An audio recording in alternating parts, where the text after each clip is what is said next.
Good afternoon on this beautiful Southern California day. I want to extend a UCI welcome to our audience from our campus, the University of California, and beyond.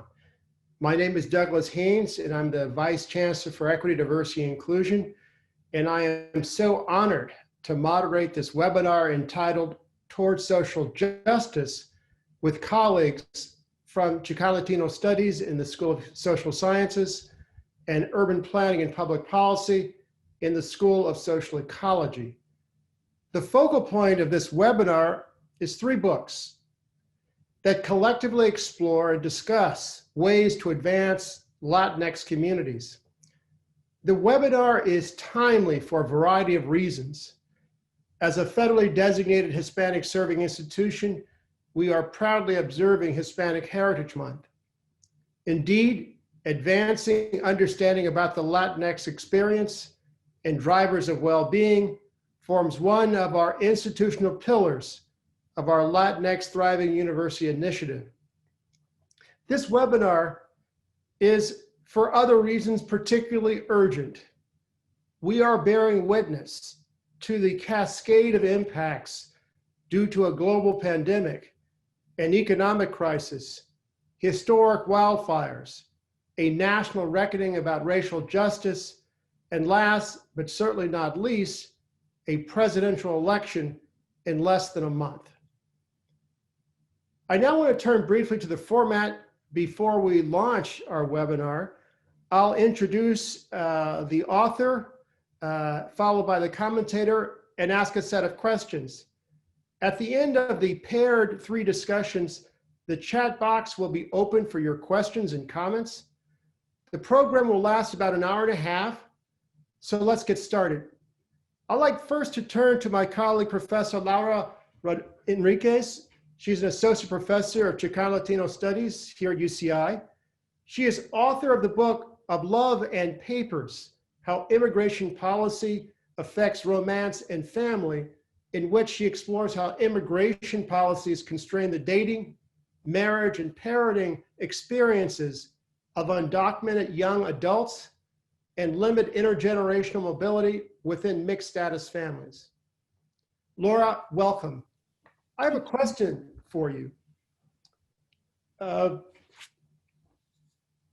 When we think of social justice issues in Latinx communities, we often think about immigration policy.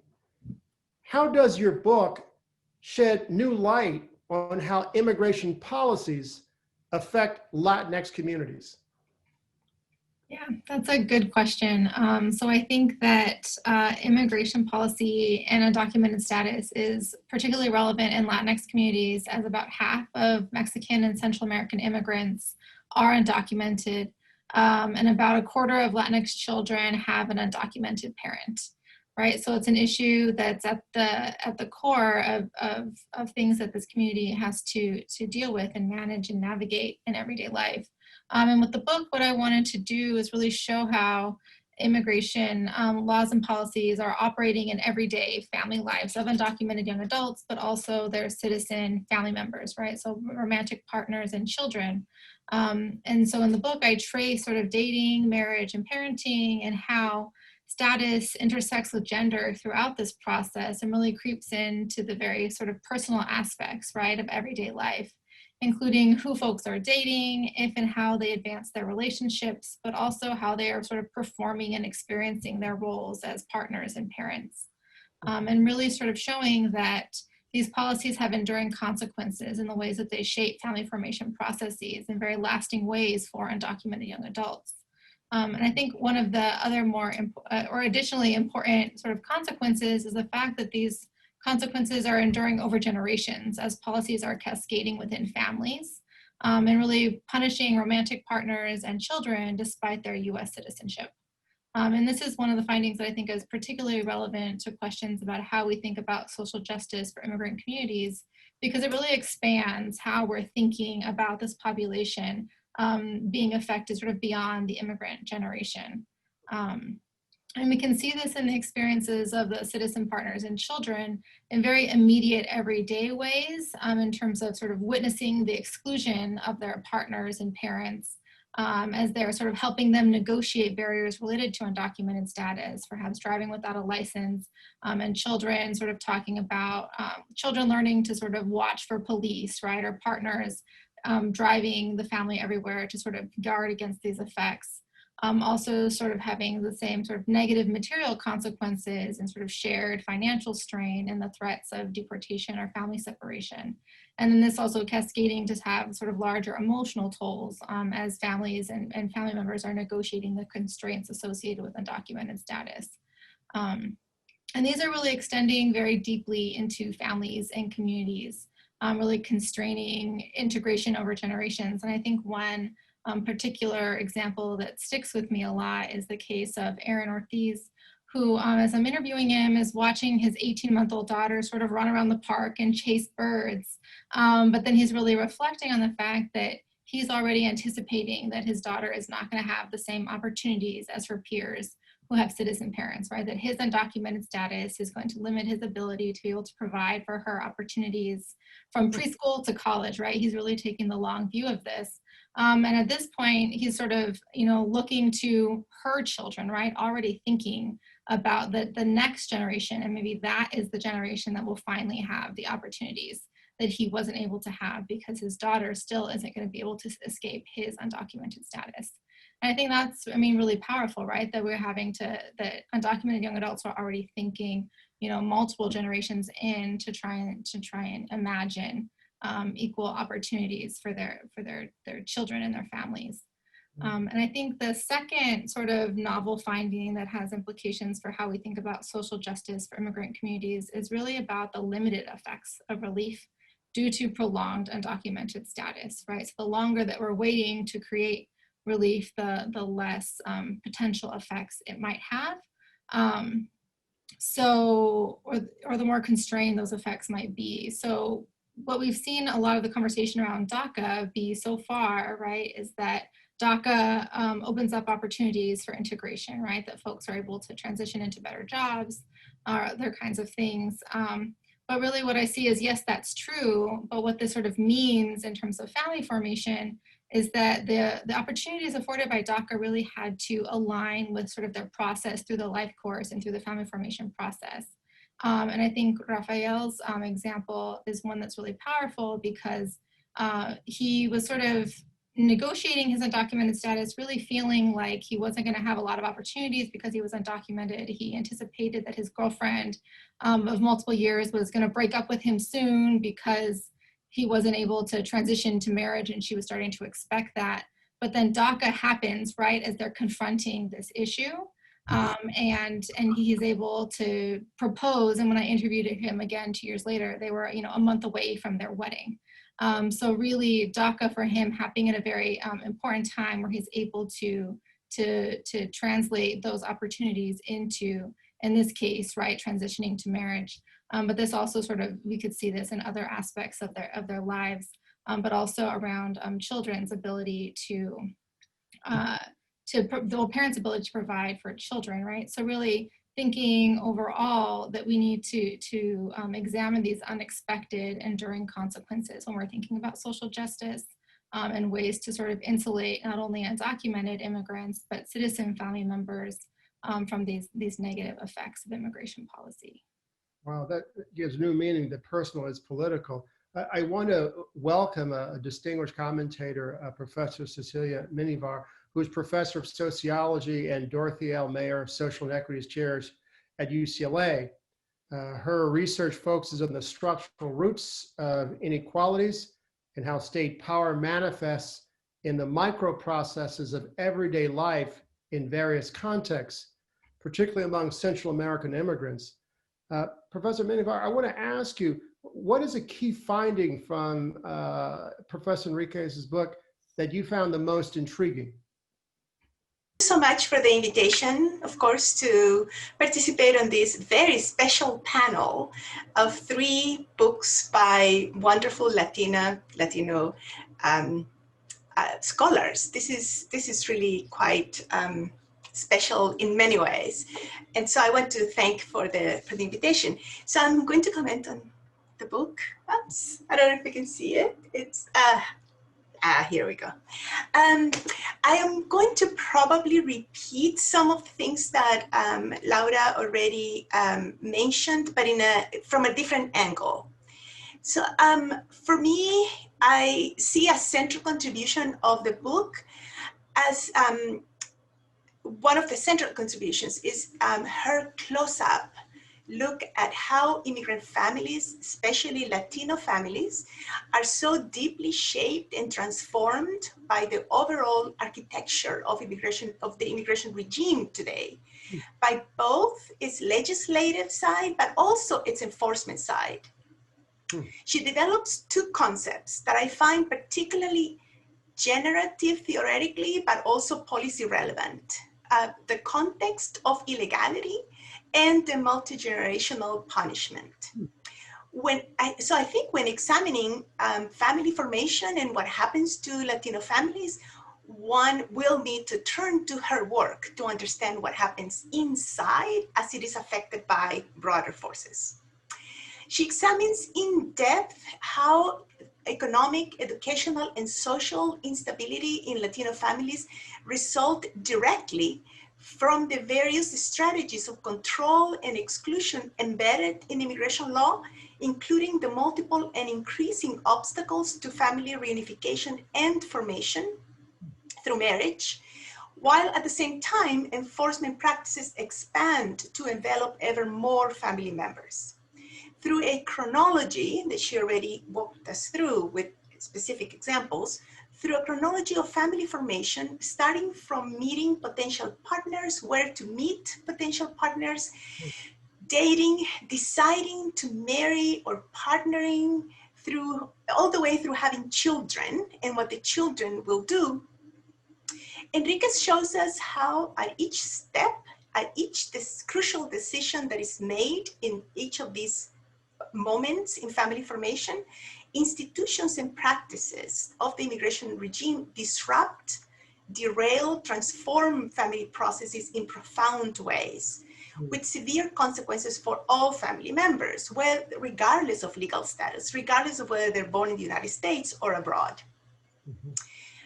But importantly, from my perspective, gender inflects how this is experienced. So while all family members are associated with an individual who may be undocumented or may have another vulnerable legal status, such as DACA or TPS, for instance, well, everyone experiences the force of the regime.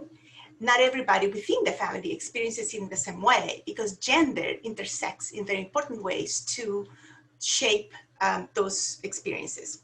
And Enriquez shows us this very, very clearly across the board. The immigration system confers legal status and applies the force of implementation supposedly on individuals. But in practice, the system envelops everyone who's close to the immigrants in question, the undocumented immigrants in question, or the immigrant who holds a vulnerable legal status. This is why Enriquez calls our attention to the context of illegality, which highlights the structural character of an undocumented status. How the law, of course, creates the legal status itself, but also the law creates the structural conditions within which these statuses are lived every day and where they acquire their meaning. Throughout the book, Enriquez shows us that the effects go far and wide. With each step in the process of family formation, the imprint of the immigration system remains and persists in enduring fashion. So not only does the context of illegality affect all family members, whether they are undocumented or not, importantly, the effects, as she just mentioned, take place in an enduring fashion. They stay they have a very long reach. And so this has very long-term enduring consequences, not only for those who are living the conditions today, but for future generations, as she showed, just mentioned with an example of the little girl.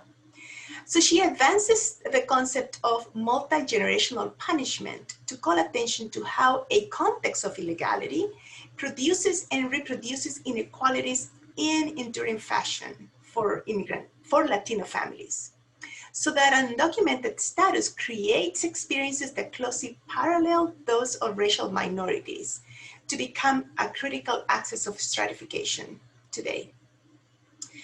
As Enriquez centers her examination around the direct effects of immigration law and on family formation, she opens up spaces for a social justice framework to address the conditions that she documents so clearly and for direct policy interventions.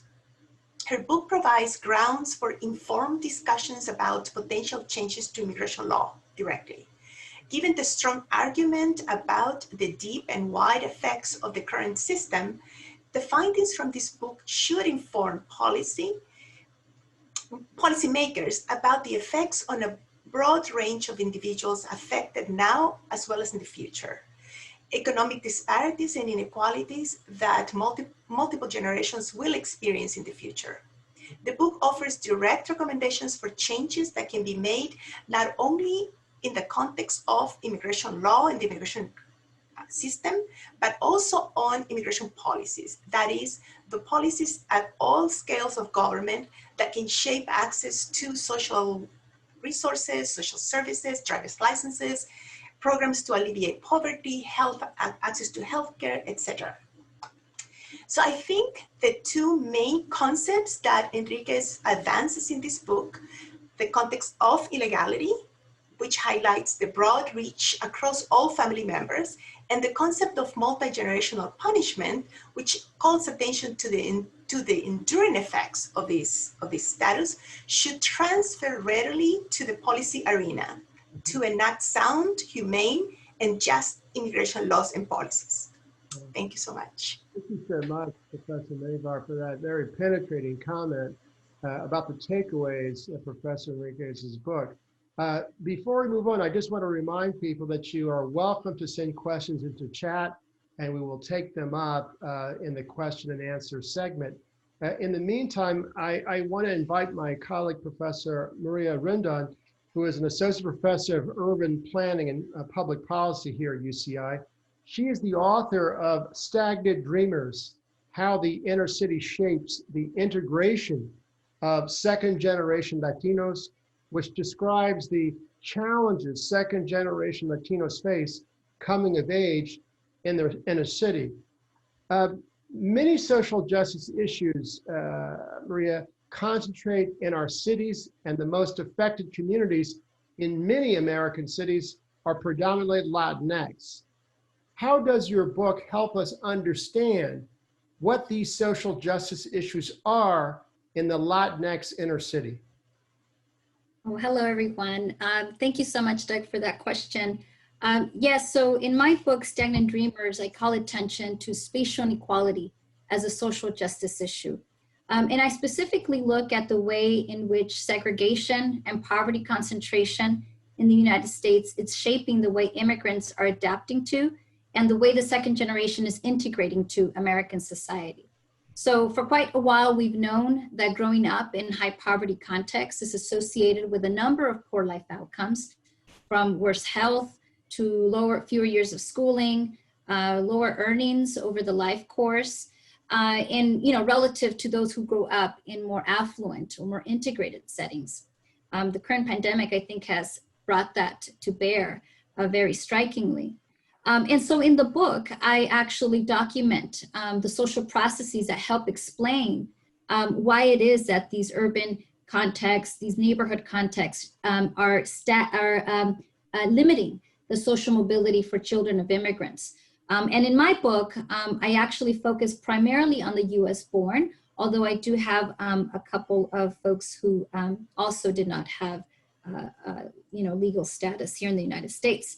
And specifically for those who are unfamiliar, I follow the lives of 42 young men in two high poverty neighborhoods in Los Angeles, whose immigrant parents settled there in the 80s and early 90s. And this was the time where we had American cities throughout the country experienced a peak in urban violence. in many cities. And so part of the book documents the way in which these immigrants adapted and adjusted to the violence. They were very much taken aback by the violence in these communities, as one can imagine. And I document the way in which they managed the context to ensure that the majority of the young men there actually did not become entangled with local conflicts. And so now at this time in the early 1990s, very prominent scholars were calling attention to the conditions where many of these immigrants were settling, Latino immigrants, and feared that the children of immigrants would likely experience what they called downward assimilation, meaning that the children of immigrants would actually fare worse than the low-skilled immigrant parents. So when we think about how a generation can fare worse from already, an immigrant population that comes from very humble beginnings, well, we can imagine a detachment from work, engagement in criminal activity, and so on. And so the idea was that the inner city was a place where there were negative acculturation processes. And so my book dives into that context to try to understand the acculturation of the Latino second generation there, and how these neighborhoods were shaping their social mobility patterns. And what I find there is that immigrants, of course, push back against the violence and social disorder by claiming these as working poor and working class communities, giving dignity to work and shaping life in these neighborhoods, including the worldviews of the second generation as they made decisions about school and work. Immigrants there relied on kin and community ties to buffer the young men in these contexts. And as the young men entered their young adult years during the Great Recession, many of them actually turned to kin and community ties to help them navigate the labor market, and oftentimes also institutions of higher education. And so I think that one of the things that the book does as it relates to social justice is that it contributes to the reframing of the low-income Latino communities in the United States. I think that I highlight the resourcefulness and the resilience that exists in these communities in this work. And I think this is important because urban communities continue to be depicted in ways that emphasize their criminality, in ways that not only emphasize deprivation, financial deprivation, but also a cultural moral lacking. So when it comes to Latinos, I think that this is reflected in, again, this narrative that criminalizes them, but also in a narrative that suggests that maybe members of the community are simply not trying hard enough, perhaps that they don't value education, or that they fail to assimilate. And so I think that the book challenges some of these dominant narratives. Of course, I call attention to the most vulnerable members in these communities. And I find that these were those who were socially isolated within these communities, those who did not have kin and community ties that were the most vulnerable. But I did not find that it was negative acculturation processes there that were leading to second generation decline. Instead, I find stagnation from one generation to the next. And in the book, I highlight some of the structural conditions that help explain that. So I spent time talking about the urban violence rooted in concentrated poverty that impacted schooling for young men in particular. And I also talk about the segregation and how it reinforces insular social networks for the Latino community. So kin and community ties help the second generation get by, but a lack of connections to the broader society, to cross-racial and cross-class ties, make it such that the second generation really struggles navigating institutions of higher education and then the labor market. So many of them go back to their neighborhoods and communities as they transition into the labor market in their young adult years. I guess a final point that I want to make is that the American urban context is a place of paradox. It's, on the one hand, it constrains opportunities for children of immigrants, while at the same time sustains this concept of the American dream. The majority of the young men, despite the adversity that they faced, were highly optimistic about their future and were very determined to succeed. And so this, I think, has really interesting implications for folks who are trying to address a lot of these social justice issues that do concentrate there. And so that's where I left off in the book.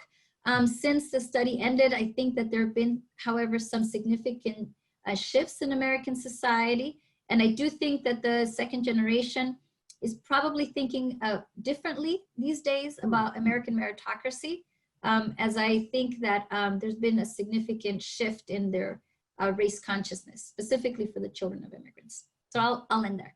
Thank you so much, Professor Rendon. I now want to welcome a comment from Professor Manuel Pastor, who is Distinguished Professor of Sociology and American Studies and Ethnicity at USC. He examines the economic, environmental, and social conditions facing low-income urban communities and the social movements seeking to change those realities. And Professor Pastor, I want to ask you a question. How does Professor Rendon's book help us understand why and how place matters for the incorporation of Latinx communities in the United States? And what implications do you see in her work for addressing social justice? Great, well, let me start with a couple of things. One is greetings to everyone. It's wonderful to be with you. The only frustrating thing is that I cannot get this signed by Maria Rendon. So this virtual stuff isn't quite real. But I do want to lift this up again, urge people to read it.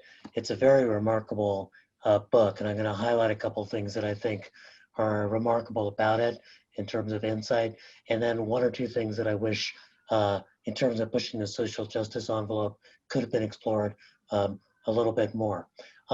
First, the role of place.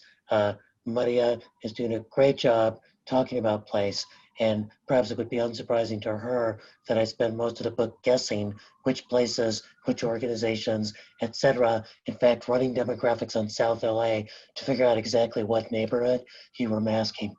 I know what it is. But a couple of things that are really remarkable about what she's doing.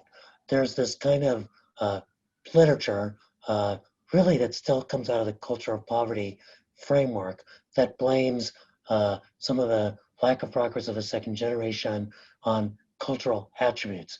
And instead, she systematically shows how the combination of violence and segregation create a set of opportunities and a set of behaviors that then may actually wind up limiting opportunity going forward. That's a really important contribution so that we get away from a sort of how can people strive mentality, understanding, as she just mentioned, that people do want to achieve the American dream and have a remarkable amount of optimism, and instead focus our attention on the structural impediments that get in people's way. One of the ways that I think about this is a lot of people say that we're having a national conversation about race. A national conversation about race is boring because race is about culture, who you are. We need a national conversation about racism and the way in which structural disadvantage gets baked in and prevents people from moving forward. That's what Maria Rendon's book is doing, is moving us to a conversation about those structural impediments. Second thing that I think is remarkable, and you don't lift it up enough, Maria, people often talk about ethnicity as a lived experience, but they forget to talk about class as a lived experience. Class becomes an economic category, but not an actual lived experience.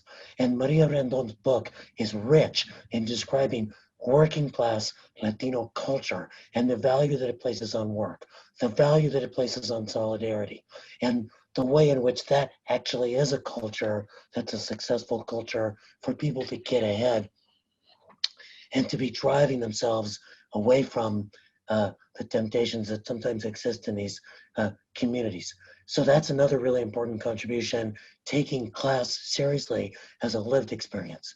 The third thing that I think is remarkable about this book is taking timing seriously. Understanding she does two waves, 2008, 2009, and 2012, 2013.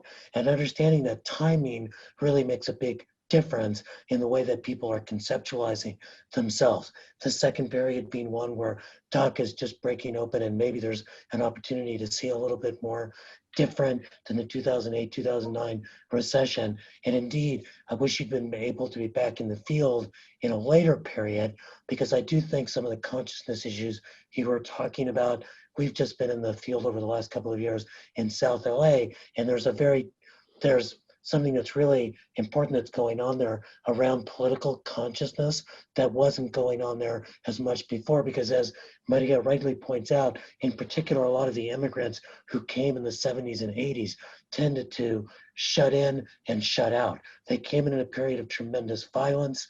They brought with them their own anti-Black racism that led them to fear their neighbors.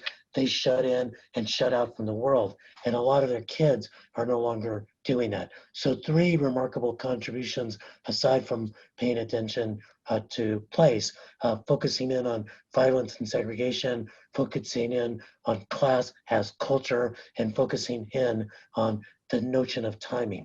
The 2 things that I wish really could have been brought a little bit more in is the role of CBOs. There's a couple of stories in there, in particular one, a young man who, we could name the organization, was rescued by an organization and has really been put on the right path. At the time you're interviewing him, he's working for a nonprofit in Skid Row.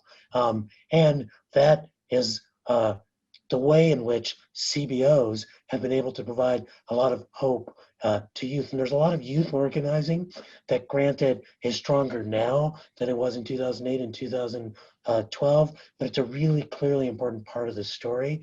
And I wish that more of that had been able to come forward. And then finally, the identity of these young men, at least as you look in the more recent period for Latinos in South LA, is what we call Black inflected.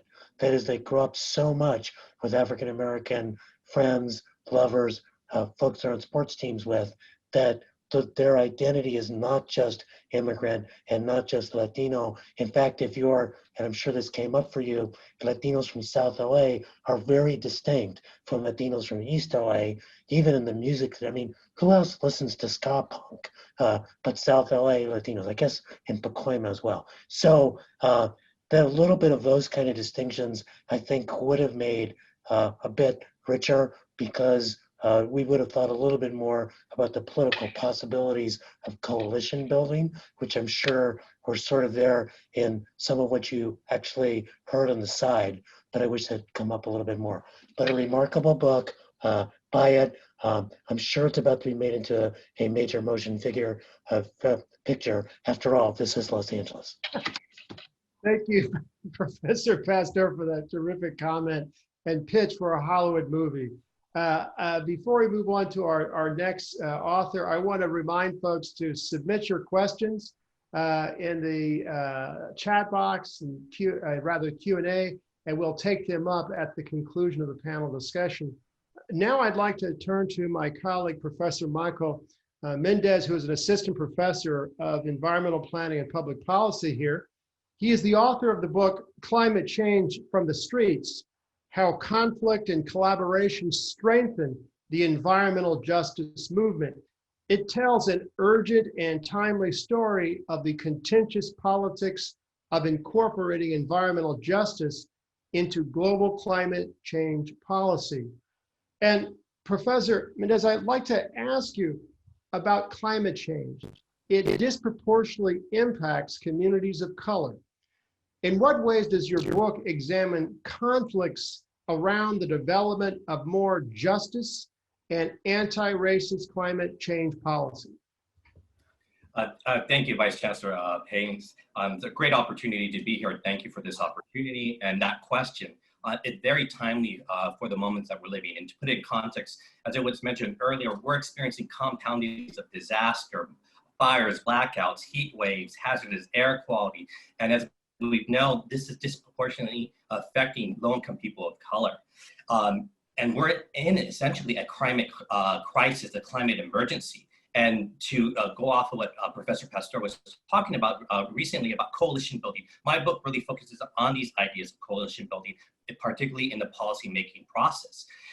Recently, we see a movement across the nation that activists, policymakers, and other experts are proposing the Green New Deal at the federal level, which many of you know this is a radical proposal to decarbonize our economy and address inequality. However, for the last 2 decades, I documented in my book, low-income communities of color have also pushed state and local governments to experiment with reducing greenhouse gas emissions and approaches that also address inequality and specifically public health. These efforts in climate experimentation have been contentious and often met by significant resistance. While I'm supportive of the Green New Deal, I'm also here to say that there's nothing new in the Green New Deal. As I mentioned in my book and examined in my book, that these climate change experiments in places like California since 2006 have been all-out street fights. Environmental justice activists are often pitted against traditional environmentalists who favor the least costly mitigation solutions, which do not necessarily maximize equity and public health outcomes in low-income communities of color. Therefore, in my book, Climate Change from the Streets, I examine the modes, the logics, and the politics of climate policy making. The book, therefore, foregrounds people, place, and power in the context of climate change and inequality.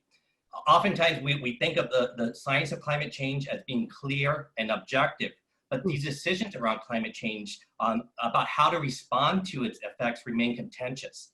Even when such decisions are guided by this objective knowledge, they are made and implemented through political institutions and relationships and all the competing interests, power struggles, and racial dynamics that this implies. In my book, I present a narrative that describes the conflicts about climate change as at its core as being cultural. California is often seen as a homogeneous entity that uniformly values environmentalism and climate action. This image, however, universalizes the idea of climate change and detaches it from its cultural settings. It also obscures how the localization of environmental policy and science within the state involves processes of public consultation and legitimacy. In essence, a lot of the stories and research that we see coming out about California's global leadership on climate change has an erasure of people of color. They often do not mention low-income communities of color, environmental justice activists, and if they do, it's often as being an impediment towards comprehensive climate change action. So using the example of California, my book examines the culturally contingent nature of climate policy, the assumptions and the worldviews that often create conflict between community understandings of local environmental conditions and the prevailing global top-down conceptualization of climate change. I argue that through a reoccurring process of conflict and collaboration, a broad range of individuals and organizations are co-producing what climate change and environmental justice means. In California, tensions between different approaches to addressing climate change are often centered on the politics of scale, economics, class, and race. These differences in worldview, if unacknowledged, can lead to the breakdown of trust, even among groups that are nominally working towards the same goal, reducing the harm that climate change will do to human societies and our planet. For environmental justice activists, the main threat from climate change is the disproportionate harm it causes their bodies and the health of their communities. For them, climate change is not just about greenhouse gas models, rather it's also about the opposing worldviews through which policy and science is seen. A quick note on my positionality of my research and book. This research originated in my public policy work, working for the California State Legislature as a lobbyist, as a legislative aide, senior legislative aide, a consultant during a 15-year period. So this provided me valuable insight into how the interactions of governments, businesses, community-based organizations shape climate change policy. My research is further influenced by my experience growing up in Latino immigrant communities of Los Angeles that face multiple environmental threats.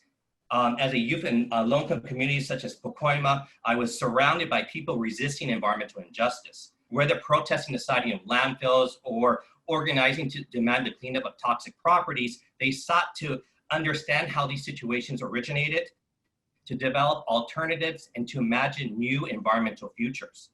So this has really focused my research and the book on what the conceptualization of environmental justice and climate change has meant to activists, policymakers, experts, and scholars alike. So in closing, this embodied research examines new models of engagement with climate change and justice that make space for alternative paradigms of environmental protection. My engagement with stakeholders for nearly 15 years has allowed me to critically analyze how the success of climate policy in California and beyond now depends on incorporating marginalized voices and embodied perspectives from the local and global scales. So thank you again for this opportunity. I really appreciate that overview of your book, Professor Mendes. I now would like to invite Professor Laura Polito, who's a professor of Geography and Ethnic Studies Department at the University of Oregon. Her research explores the various ways in which racial inequality is actively produced. She is particularly interested in how these processes operate in terms of environmental justice, landscape, cultural memory, and political activism. Professor Polito, I'd like to ask you a question about Michael's work. What intellectual insights about environmental justice and climate politics can be gained from Professor Mendes's research? My phone, that was the best connection I can get, so sorry. Can you all hear me okay? Yes. Okay. So again, I want to just echo congratulations to all three of you on this great achievement. I don't think I've ever been on a panel like this, of 3 books coming out in this way. So it's a really wonderful event for the larger field of Chicanx and Latinx studies. So in terms of Michael's book, here it is, the lime green book. I think the first thing that I noticed when the first kind of intellectual contribution I identified in this is a history. And I'm not sure if that's what you meant to do, Michael, but that's one of the things that you did. And I think that's an incredibly important thing at this particular point in time.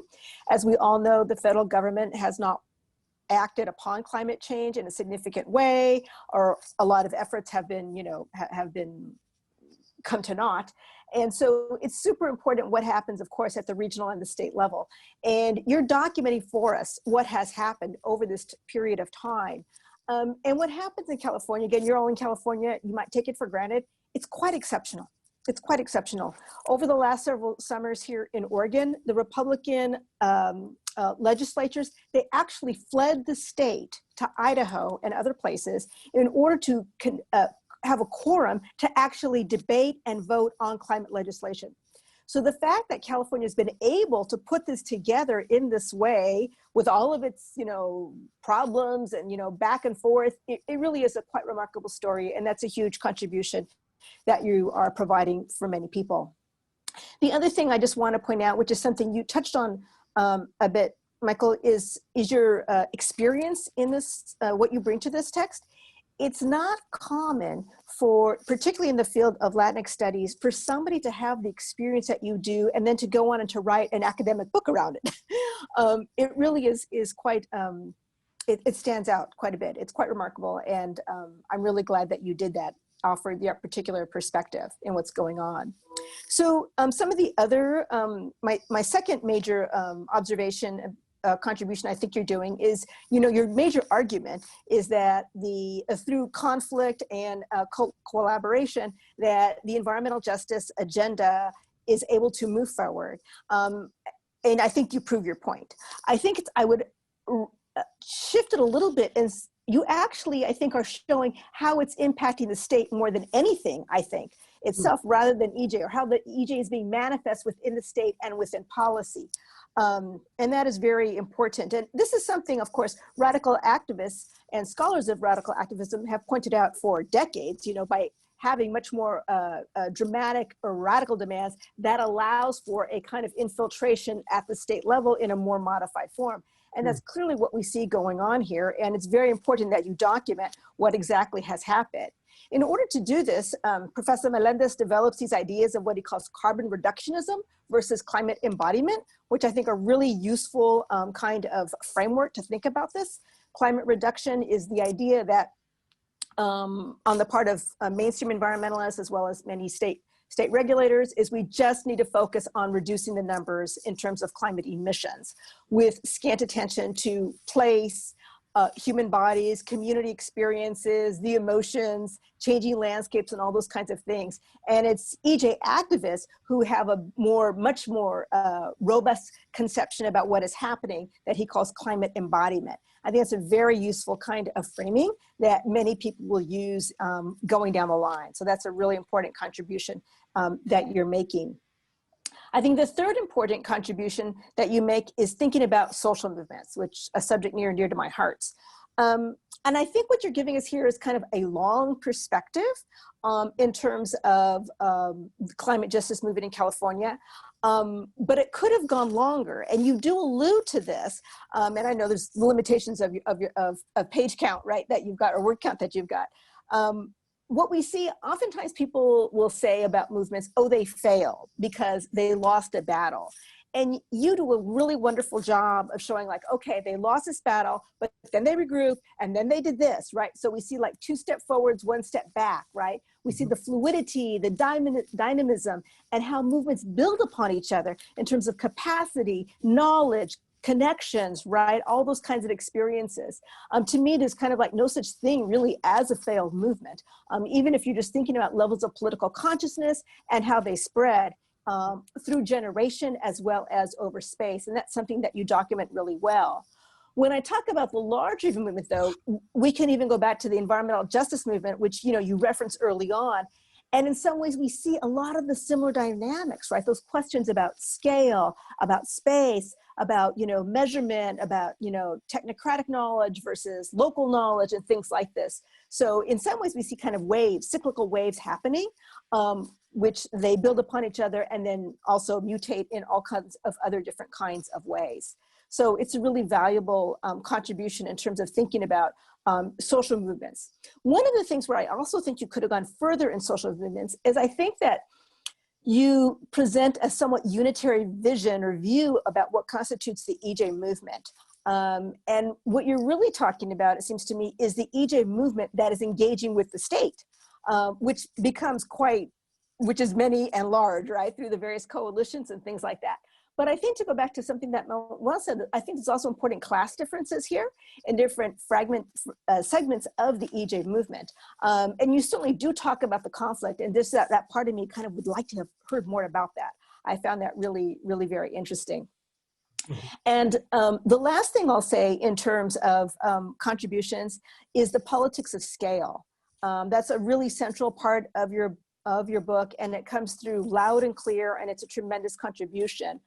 At all levels, Michael's going in between, the local, the state, as well as the nation. And towards the end, and when he talks about carbon offsets, which is the idea that polluters, instead of, actually reducing local pollution, they can buy forested areas in Brazil, Mexico, or other parts of the world as kind of like as their contribution. And this is incredibly messy. And very problematic in a whole lot of ethical ways, geographical ways, and it's caused a lot of conflict within the EJ movement, with indigenous people in the United States, as well as indigenous people abroad. And you do a really wonderful job of showing that there are no easy answers. We don't know what we're doing, and we're really having to make it up as we go along. But these have tremendous consequences for where we're going in terms of climate change and the future of the world. So thank you for this tremendous contribution to this book. It's really great. Thank you so much, Professor Polito. I want to thank all of our commenters and their comments for just providing this very insightful set of observations about the importance and situating these new books. Now I'd just like to turn to our authors again and ask them a question, and you can weigh in however you like, about how does social justice fit into your vision as an academic? And how did you translate that into an academic project that has significant implications for people's lives and public policy?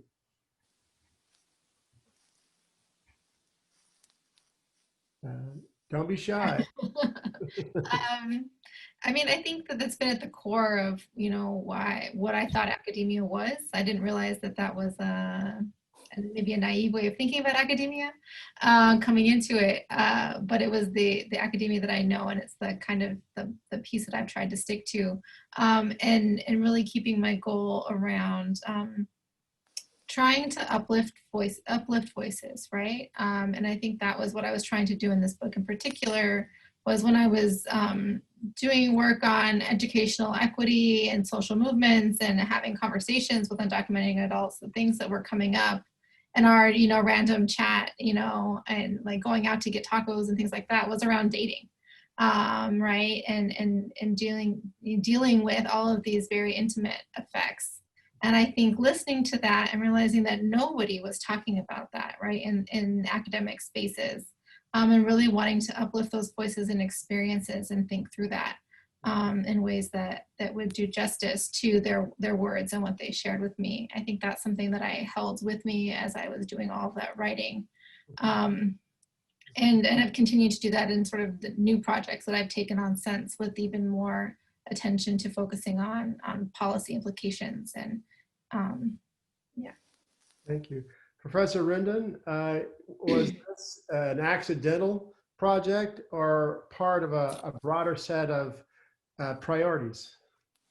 Yeah, no, I think, I think that is often the case with Latinx scholars, right? I think a lot of the work we do stems from our lived experience, right? And so, it's not surprising that I'm also, a child of Mexican immigrants, and that I grew up in inner city Los Angeles. I'm from South LA, and so I'm very familiar with the communities that I studied. And I think that in questions of mobility and opportunity were always there, central, right? As I myself navigated, institutions of higher ed and jumped to graduate school. And once I was in graduate school, it became very apparent that the conversations we were having about urban contexts did not include communities like mine, or at least did not capture what I felt to be a much sort of fuller kind of experience. And so, when we look at urban scholarship in sociology, we tend to focus, there's a lot of studies on gangs, and there's a lot of studies on criminal behavior and things like that, which are important to understand.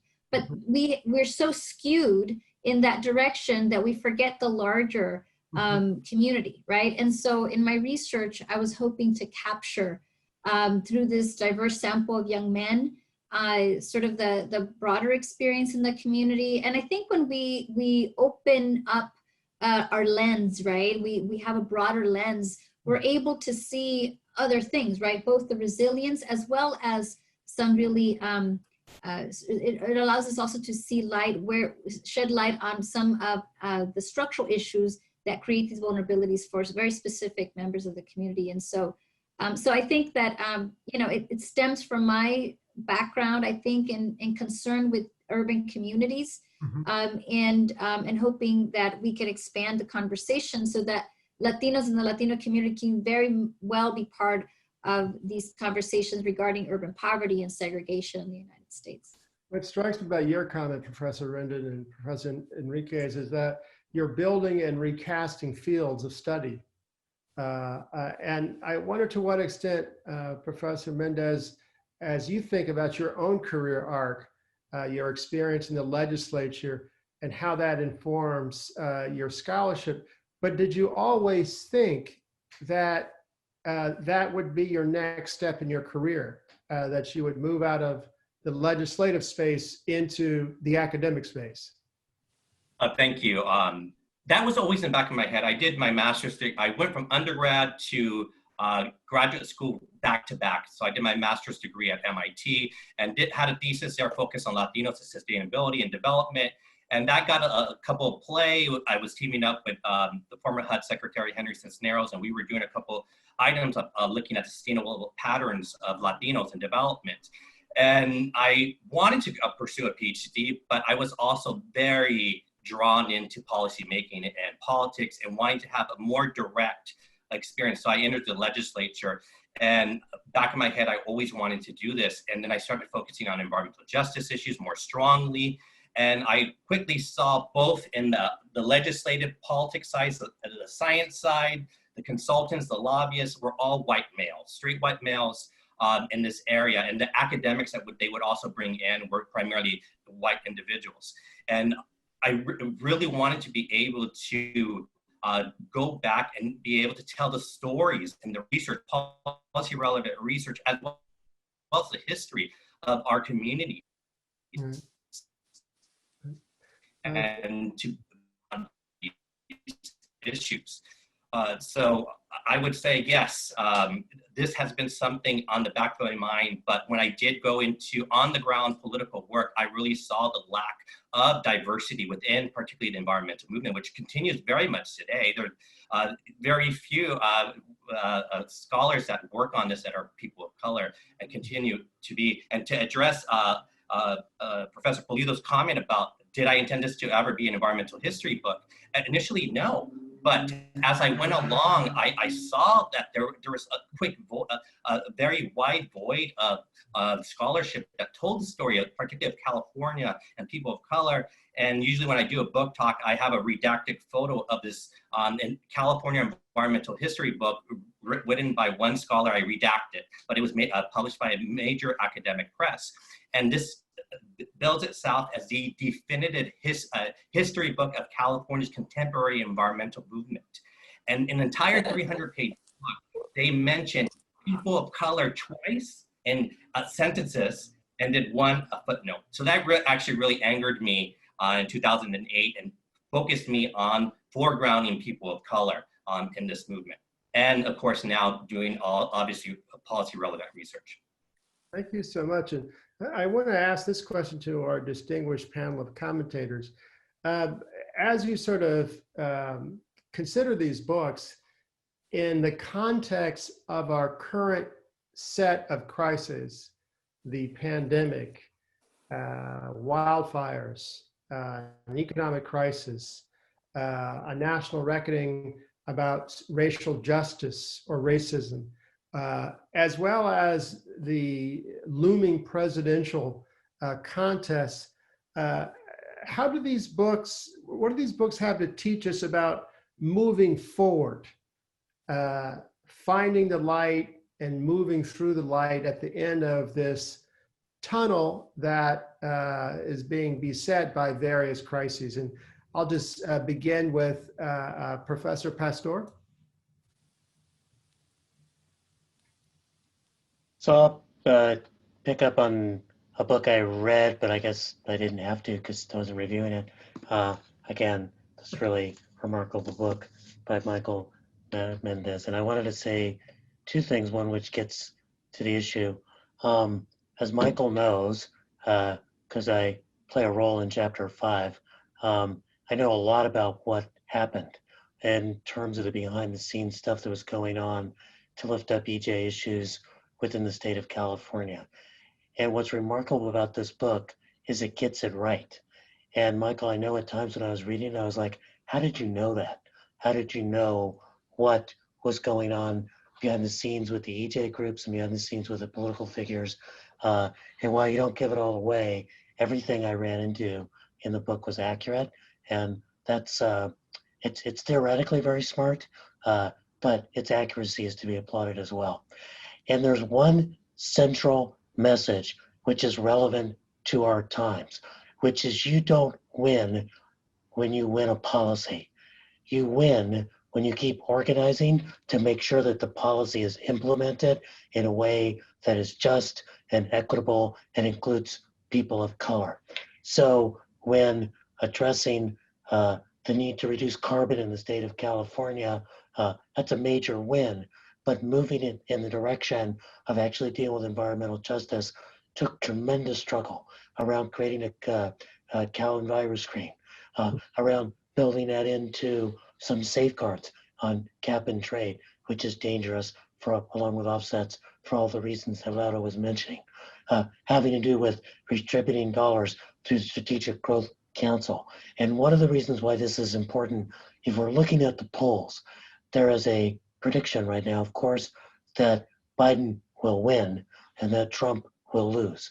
Thank God Almighty if that occurs. But that is the beginning and not the end of the struggle for justice. Because if Biden wins and that changes the terrain, basically, of who we're fighting with, not with who is leading us. And what I think this book really dramatically lifts up is that you've got to stay in the trenches around policy, around organizing, around changing the political calculus. A little of that opens up in Laura's book as well, because in Laura's book, Laura Enriquez's book, many of the policy changes that change the terrain for young people to be able to engage and think about romance and long-term relationships. Those were hard won. They were not gifted by politicians. When DACA came, that was won by the Dreamers who forced Obama to make that change. When the driver's license change happened in the state of California, that's because of immigrant rights activists. So I hate to tell this to everybody who's working their ass off to win on November 3rd, that we've got to, if we win, wake up on November 4th and start organizing. That's a fairly ambiguous message. Thank you, Professor Pastor. I'd like to also invite Professor Polito to comment on this question about the insights that these authors provide about how this helps us move forward. One of the things that I was very taken with, and I knew about it a little bit, but Michael's book brought it out so clearly, is the role of Latino politicians. And this is something that I know a lot of times, of course, both Black and brown people and Native people like, yes, we want more representation. And, in California, it's moving clearly in that direction of getting a lot more representation in terms of the Latinx population, at least. And he shows us, I think, the limitations and the possibilities of this. And I think that's a really important lesson for all of us to think about. There are times when these politicians, or certain ones, I should say, really go the extra mile. They are firmly embracing the EJ movement. They know what's good for their constituents in this way.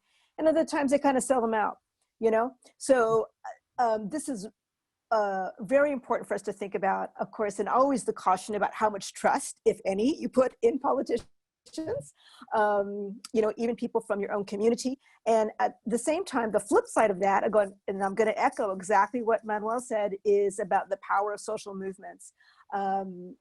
Street movements have, and I'm thinking right now, particularly about Black Lives Matter, after we've seen this past spring, which of course has been going on for multiple years, but was tremendously renewed after the murder of George Floyd, and the possibility for just mass action to shift consciousness. Which is actually one of the huge source of power that we have. That's perhaps our greatest source of power that we have. If you can shift consciousness, then hopefully from that, then you can get more appropriate policy, or at least the shift in consciousness creates the conditions for more just kinds of policies and actions on the part of the state. So that's something I take very much from this. This is an era of tremendous tumult and change from all sectors of society, and this is one hopefully that we will keep seeing, and all of us should be participating in and supporting. Thank you. Professor Mijar, I notice you're nodding your head in agreement. What principal takeaway can you share that these book offers about moving forward? We know that on November 4th, we have to be engaged. We have to pay attention. What other takeaways? Yes, I was agreeing with Laura's cautious caution here, because I think the books call attention to the structural roots of, for instance, the immigration system, which I take a broad historical perspective. And so at least in the immigration area, regardless of who is in power in the White House or at any levels of government, things continue to escalate. It was President Clinton who signed the 1996 immigration law that has unleashed that has set in place and unleashed the era of deportation we had. It was President Obama who was the deportator in chief, whatever he was called. And so my view is that we have to be cautious about trusting the politicians too much, because they may not always do what's right unless the organizers and groups on the ground call their attention to that. And I'm talking about the immigrant groups and organizations that are closer to the immigrants, so that, because they know the reality that immigrants are living with. And so my takeaway from the books, and the takeaway I see, is the attention to the structural roots that need to be, that cannot often change with only one administration. And one administration can even make them worse. So I want to be cautious and sound a little bit of an alarm that about how much you can trust politicians. Thank you so much. I just want to thank you all for your insight and perspective. And now I want to turn to some questions that have been populating in the Q&A box from our audience. And one comes from William Funderburk. He writes, are there any metrics against which to measure the economic devastation suffered by society to counter the administration's present policies and prior administrations as well? The economics of immigration are overwhelming, and only racism and xenophobia can explain the disparities in deployment of resources.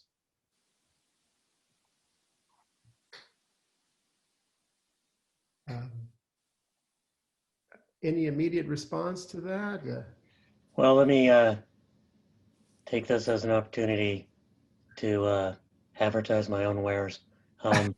We just released a report at the beginning of this month called No Going Back, Together for an Equitable and Inclusive Los Angeles, which is premised on the notion that the COVID disease revealed our fundamental illness as a society in terms of employment precarity, the racial wealth gaps that led to people not having a cushion, the overexposure to both risky work and the possibility of losing jobs, the lack of legal status, which froze people out, and from the relief and unemployment insurance and a number of other things.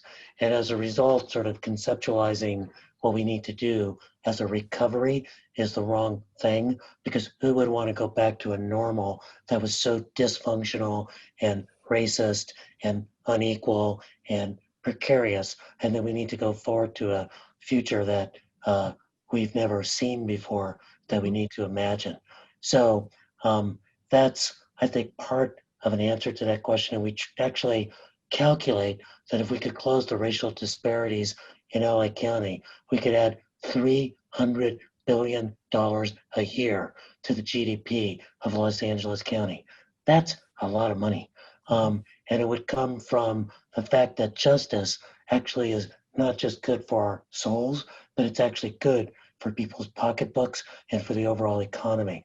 And later this month, our research center, the Equity Research Institute, is unveiling something called the California Immigrant Data Portal, where you will be able to get all sorts of data on immigrants, including their contributions to local economies and their tax payments overall. So I think it'll be very useful in how people can make arguments.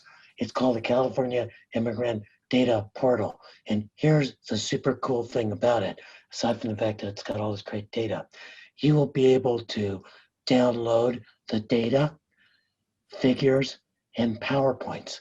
You'll be able to generate a PowerPoint for class or to make an argument before your city council or county government. So it's data for the masses for social justice. Wow, I love that slogan.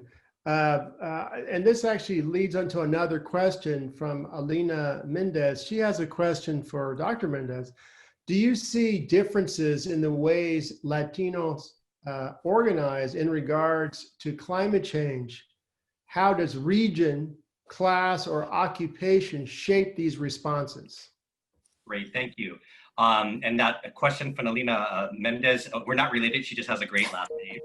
And actually, the funny thing is, we're following each other's work in different webinars. So I attended Alina's webinar with the School of Advanced Research, where she's a fellow of this sabbatical, I believe. And she's doing some great work in Imperial Valley on labor and migrants there, and some implications on environmental issues as well.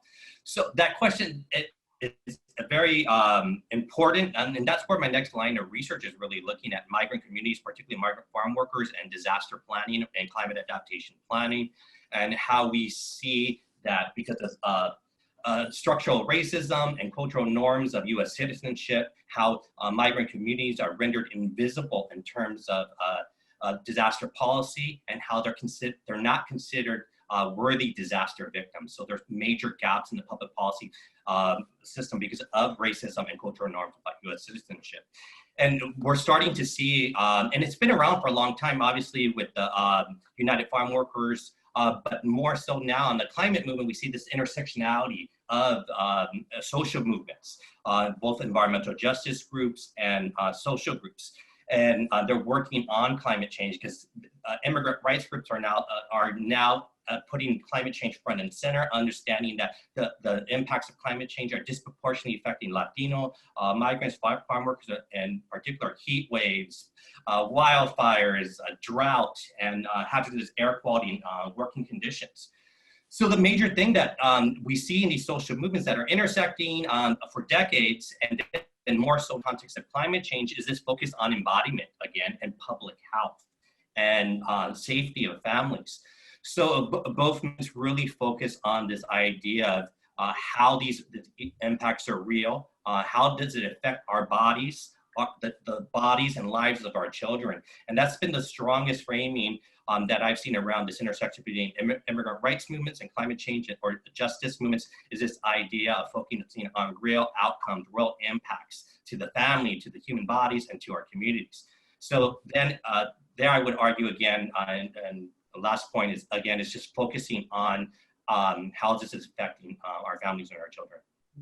Well, thank you so much. I think we're rapidly coming to the sort of scheduled end time. We still have about 12 minutes.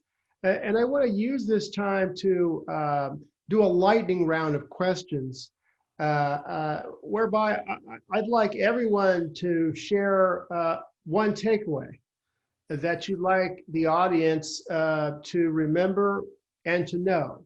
And so we have 1 minute, and we're going to enforce that time limit. And I'd like to begin with Professor Rendon. What's that one takeaway that you'd like audience members to remember and to know? Yes, thank you. So I think place matters for Latinos a great deal. I think that spatial inequality continues to be a mechanism that reproduces poverty in American society, that stalls social mobility.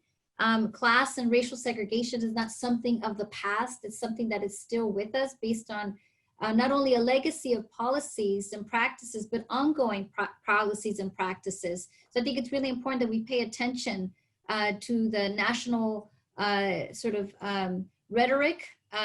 Not too long ago, President Trump was talking about the suburbs staying safe away from criminal elements and all kinds of other things, right, that presumably exist in urban communities. And I think that there is still a strand, right, among policymakers who want to continue to sustain spatial inequality. And I think we need to pay attention to that because I think it has enormous impacts for Latinos. Professor Enriquez, one takeaway. So I'm going to say like the enduring effects of policies, right? I think that's something that we can see in my book, I mean, also in Maria's book, and that we're really looking at policies having these very long-term consequences and taking a long time to kick in, right? That just passing a policy overnight and starting it isn't really just to change everything, unless there are going to be some short-term effects and long-term effects, but there's also just very long-term effects. So I think that we really need to pay attention to those enduring long-term effects and the widespread nature of them, right? So that's not just those that are targeted by the policy and who it's meant to help or support or harm, but that those policies, those effects are going to cascade within families and within communities, right? And I think I focused on the family part, right, to show really how these effects of immigration policy are shared within families.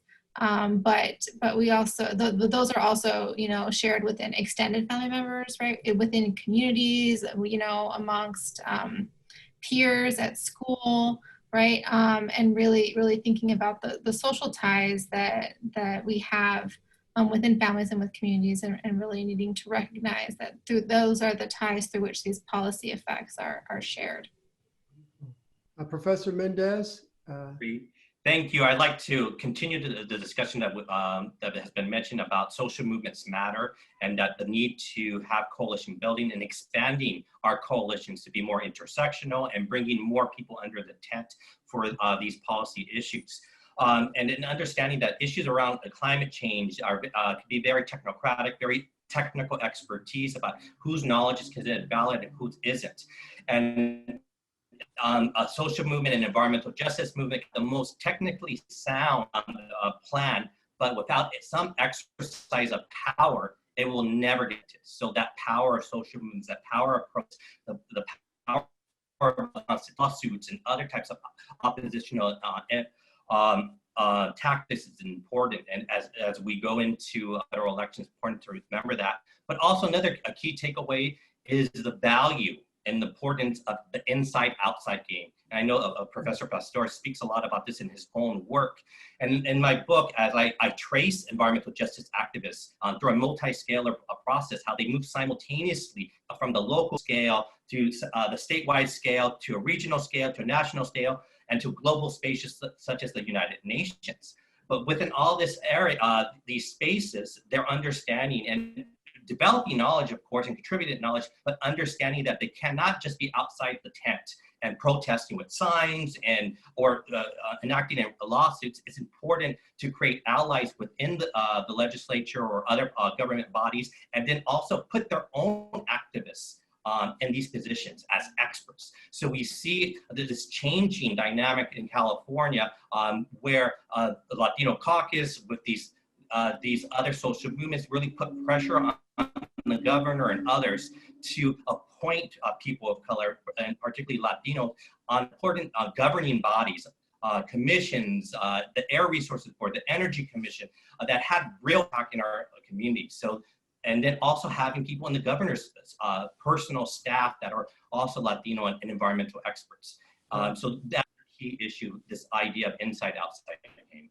You know, the timing is perfect because we just got a question from Nicole Ann Perez with, I think, a very timely question, because we not only have the benefit of a distinguished group of commentators, as well as faculty who've published their first or second books.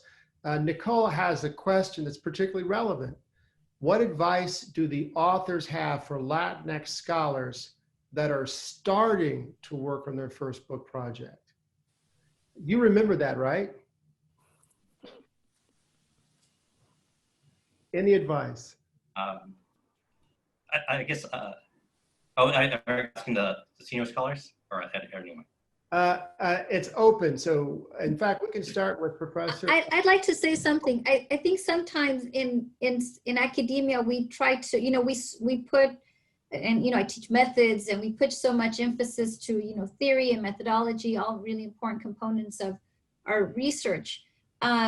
I think one of the things that sometimes students move away from is that one can actually produce scholarship, very solid, strong contributions that begin from that lived experience, right? And not to be shy about that, not to sort of step back from studying your communities, studying the experiences that you are familiar with, right? And I think that many of us sometimes get messages in academia that somehow tell us that's not objective, that's, you know, and we just need to ignore all of that. And I think that, you know, I think all of us here are examples that, you know, we thought big, we kind of went for it. And we kind of stayed the course, right? And found allies and supporters along the way that helped shape our scholarship in very important ways, right? And so I would just encourage that Latinx, scholars who are starting off to not back down from these things that you truly care about. Because that's actually where, to produce good scholarship, you have to have a passion for it, right? You have to be able to stay late at night and look at your data and write. And it is hard to write your first book. It is painful at times. And if you don't have that passion for these issues, it's hard. You're going to have a harder time getting through, right? And so stick to something that you truly care about. I think that's one advice that I have. Professor Mihvar, would you agree?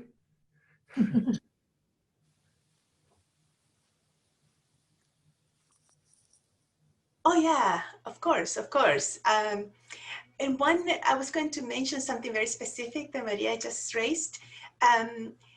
When students or young scholars are told that their scholarship, because they study their own communities or something that is personal, may not be objective or scientific, I always give the example and this happens across the board, but I always give the example of the many white male scholars who study things very close to their personal lives, but no one questions that their scholarship is objective or whether it's scientific or not. So it tends to happen mostly for scholars of color, women and men and everyone else. So disregard that and continue doing what you want to do and what you think is important to do. Well, Professor Enriquez. Is that me? Yeah, so I mean, I write about that in the methodological appendix to my book, right? And in my mind, I was writing that appendix for graduate students, right? For younger scholars who are maybe to my younger self, but also to the students that I work with now, to do exactly, what Maria and Cecilia were mentioning, is to ignore all the other people that are saying things and sort of, hurling this idea of objectivity at you and to reject your subjectivity. And I actually write about, the importance of leaning into that, right? And subjectivity and lived experience is important to recognize and can actually make our work a lot stronger and more impactful. So instead of running away, but leaning into it, and that will make even more impactful research. Thank you. Professor Polito, would you like to add? I would add on something kind of building on what Maria said about it's really hard. And one of the things that was really hard for me, I don't know if this is true for other first-time authors, is, you have a lot of fears and insecurities about your work. And that can make it difficult to write. And it's important that you do that work of processing what you're really afraid of and coming to terms with it. And doing that work, by going through it and not avoiding it, you can emerge as a much more, the writing will flow much more easily. Well, colleagues, first and foremost, I want to thank all of you. I want to particularly acknowledge my colleagues at UCI, Professor Maria Rendon, Professor Laura Enriquez, and Professor Michael Mendes, for their terrific intellectual labor and vision of social justice as a scholar. I want to acknowledge our distinguished panel of senior scholars who played such an indispensable role in reimagining the academy and advancing public policy. Finally, I just want to add why this matters to me. This webinar matters to me because UCI seeks to be more than a federally designated Hispanic serving institution. We choose to become a Latinx thriving university, where we remain a pathway to the American dream, where we leverage our research and creative capacity to advance understanding about the Latinx experience and drivers of well-being, and as this panel abundantly demonstrates, transforms the professoriate and the workforce of the future. So I want to thank you again for joining us for this meaningful conversation. This webinar is recorded and will be made available. So thank you and have a very good evening. Thank you.